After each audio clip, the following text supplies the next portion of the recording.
I've always said that we will recognize a Palestinian state. 29 July 2025 যুক্তরাজ্যের প্রধানমন্ত্রী Keir Starmer ঘোষণা দিয়েছেন যে আগামী সেপ্টেম্বর মাসের মধ্যে ফিলিস্তিনকে একটি স্বাধীন রাষ্ট্র হিসেবে আনুষ্ঠানিক স্বীকৃতি দেবে যুক্তরাজ্য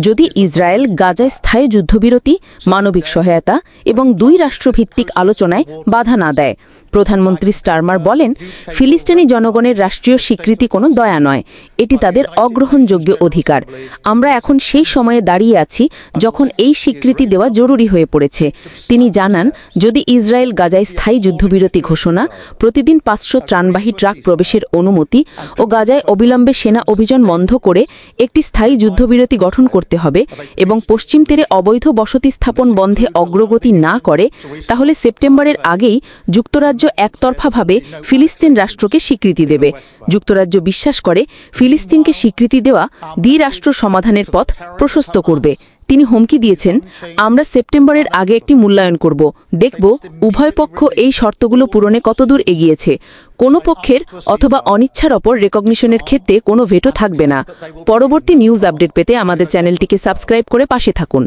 And we'll make an assessment in September on how far the parties have met these steps.